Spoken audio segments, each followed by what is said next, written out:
na vlogger, nuknukan ng dami ng demanda ng banateros. Ganyan tayo kalakas. Badge of honor natin yan. Tayo natatakot dyan.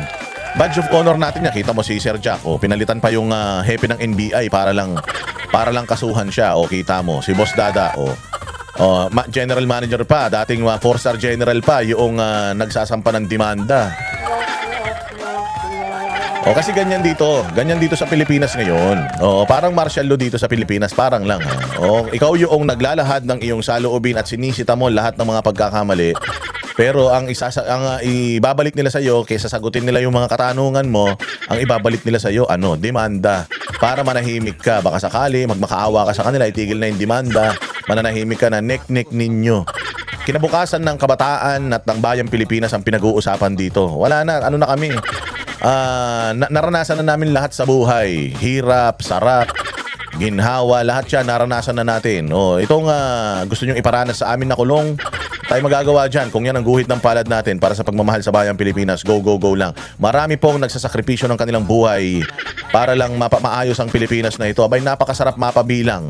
Napakasarap mapabilang doon sa mga tao na iyon. And may guguhit sa history ng Pilipinas na ang banateros ay kahit anong panggigipit mo, kahit anong ikaso mo, hindi tayo hihinto sa pagbatikos, hindi tayo hihinto sa lahat ng ginagawa natin dahil lang alam natin ginagawa natin para sa bayan.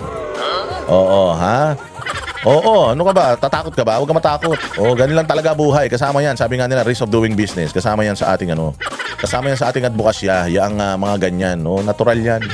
Sige lang, laban lang. Sabi ko nga sa inyo, ako never akong naghikayat na tumalikod sa gobyerno, lalong-lalo na mag-armas, lumaban. Never tayo nang hikayat ng ganyan. Tayo ay nagagalit, minumura natin ng gobyerno, pero normal lang man yan. Kung sakali man nasabihan natin na lumabas, bumaba ka na dyan sa pwesto, may karapatan naman natin yan. Tayo naman na naglagay sa mga puki ng ina niyan. Diba? Nakita ba nila tayo? Nanakit tayo? Nakita ba nila tayo na pag may mga otoridad, tayo? Naging violente tayo? Kung world war lang. Murahan lang. Butang ina ninyo. Ano pala kayo? Ayaw nyo palang mamura. Pasok kayo ng pasok sa gobyerno. Ayan na nga mga boss. Simulan na natin ang ating palatuntunan. Maraming salamat pong muli sa inyo. Gusto kong simulan dito sa napakagandang mensahe ng Iglesia ni Cristo, mga bossing, dahil alam naman ninyo, 2 beses na po sila. 2 beses na po silang nanindigan. Nung una, yung kanilang gathering dyan sa may Luneta, nagpunta tayo dyan. Daming tao nun. More or less, mga nasa 2 milyon yan. Or 3, or more. Tapos after nun, nag-conduct sila ng 2 rally, or 3 rallies yun, magkakasunod na araw. And dyan, napili ni Amy Marcos na ibisto yung pagiging sabog, bangag, adik nung kanyang kapatid at nung mga asawa, pati anak. Diyan niya napili. At ito ang pangatlo, merong mensahe ang INC sa gobyerno. At ito, pakinggan natin. Payagan po ninyo na iparinig ko sa inyo ang pahayag ng Iglesia ni Cristo.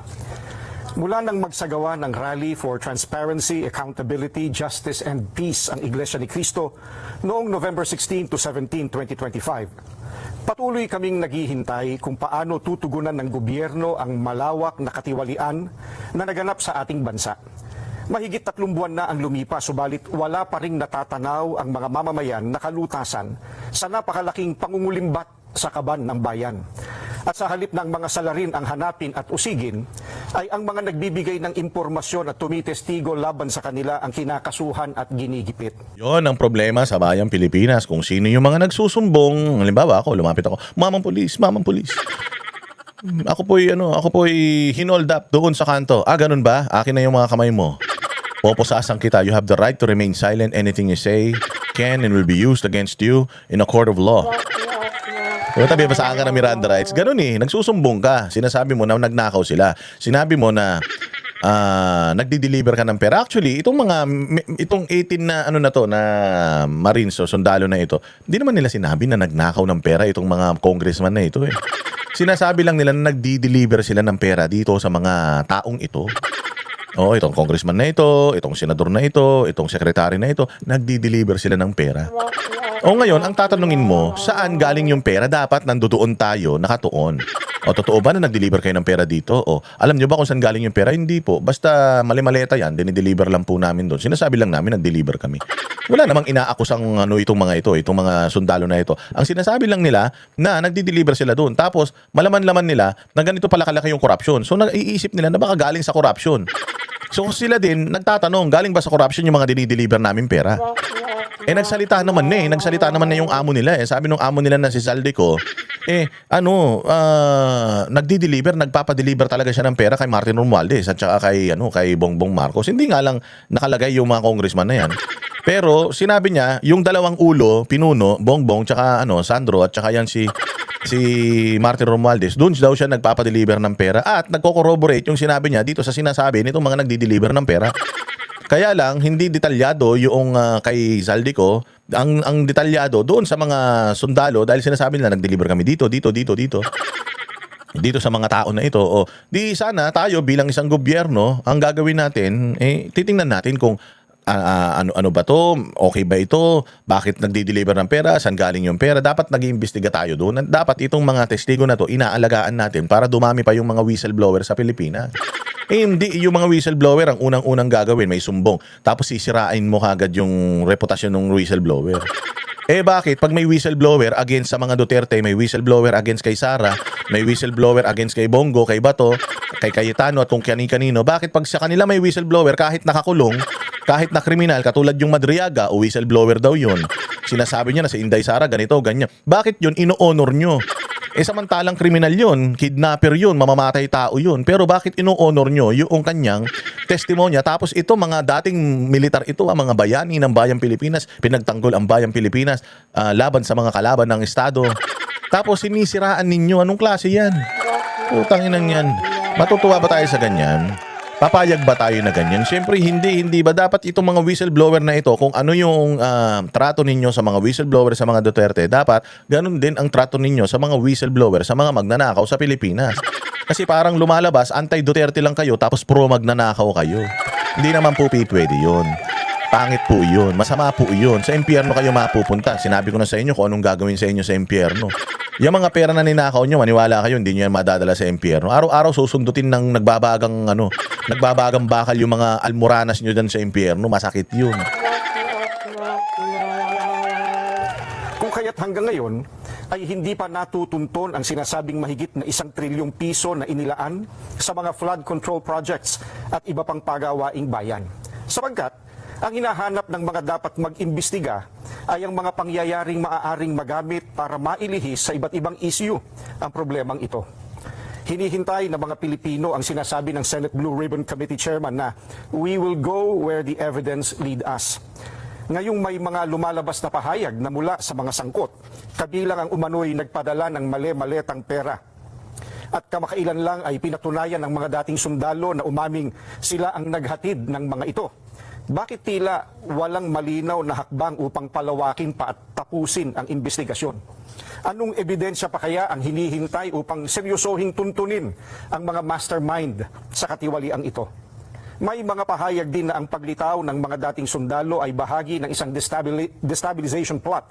Kung ganoon ang paratang, hindi ba lalo itong dapat imbestigahan sapagkat ang destabilisasyon laban sa gobyerno ay isang seryosong usapin ukol sa pambansang seguridad?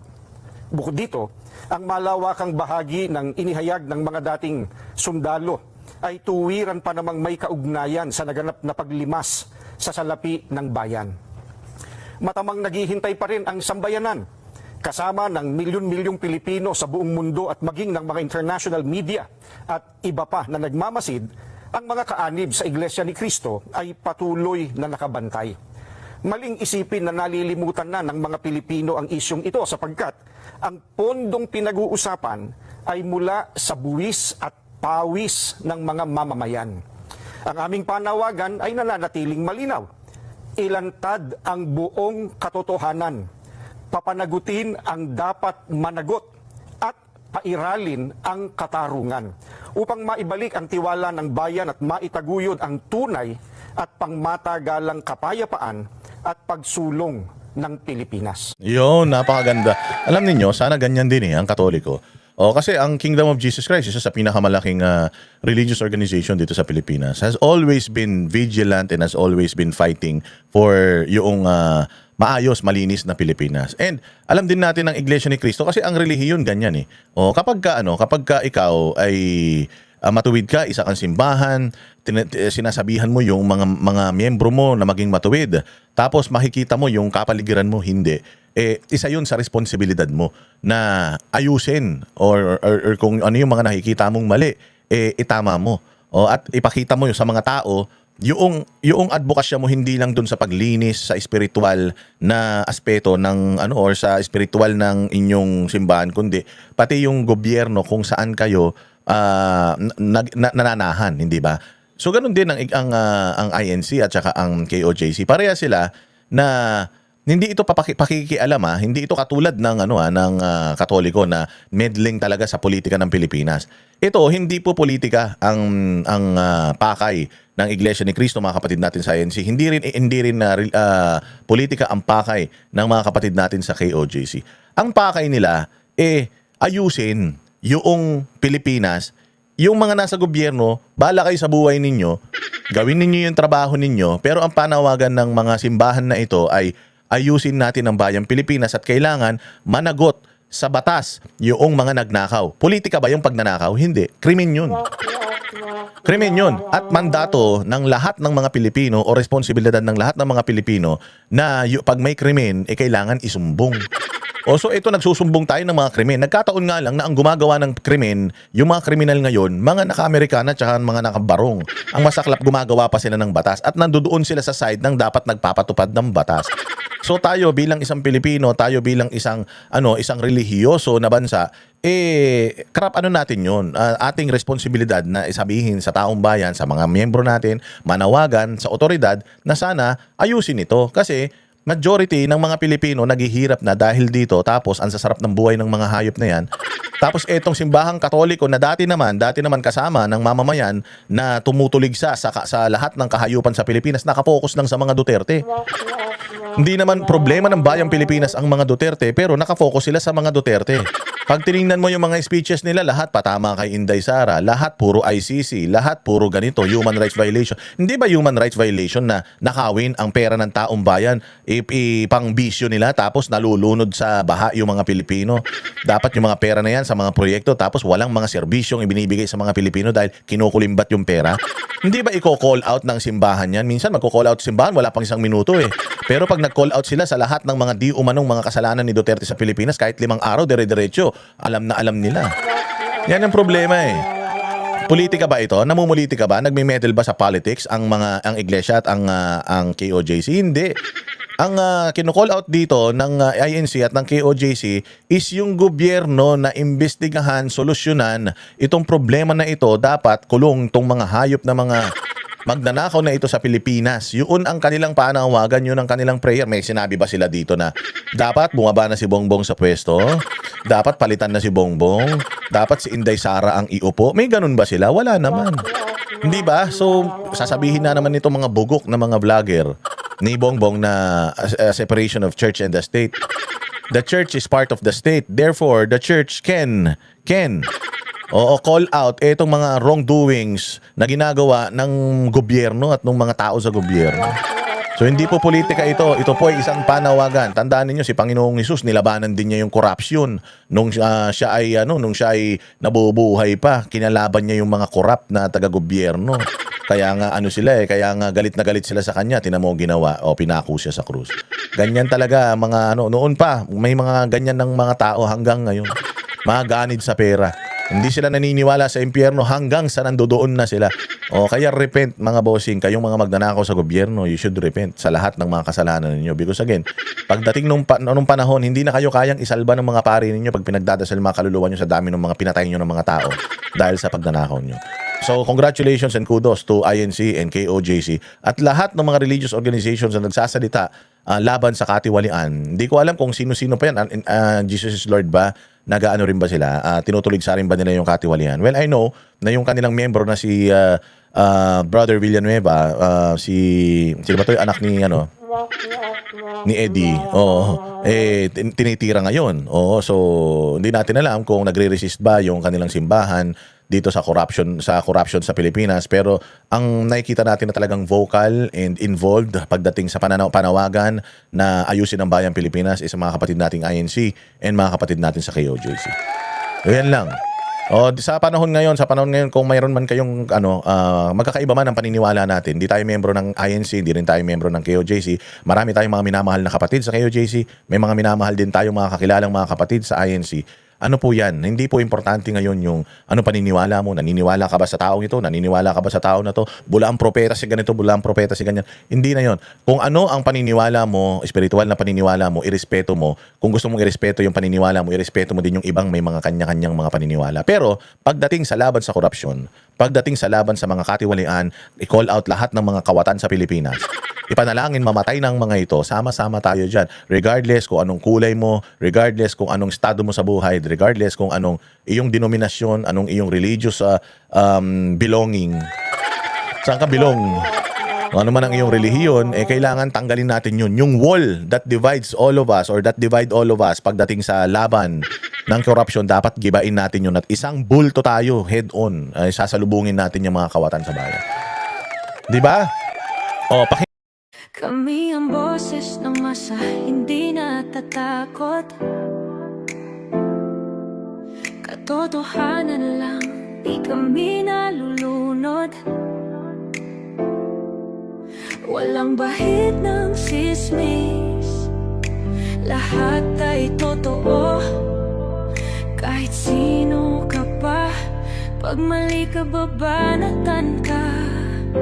Walang pinipiling kulay, wala kaming kinikilingan. Basta para sa bayan, kami lalaban. Pagdama palakpakan, pag mali banatan. Di matitinag, di matatakot, para sa bayan tuloy ang sigaw. Sa harap ng kamera, walang halong takot. Mga baluktot, lahat kayo'y tutumba. Ang hustisya at totoo, yun lang ang mahalaga. Kahit sinong harang, di kami matitinag. Walang pinipiling kulay, wala kaming kinikilingan. Basta para sa bayan, kami lalaban. Pagtama palakpakan, pag mali banatan. Di matitinag, di matatakot, para sa bayan tuloy ang sigaw. Kung nasa tama ka, ikaw ay aming kasama. Pero pag mali ka, handa ka na bang mabasag? Banateros kami, walang inuurungan. Dahil bayan muna, bago ang sarili.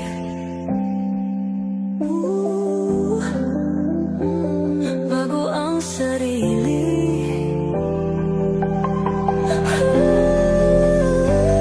Pagtama palakpakan,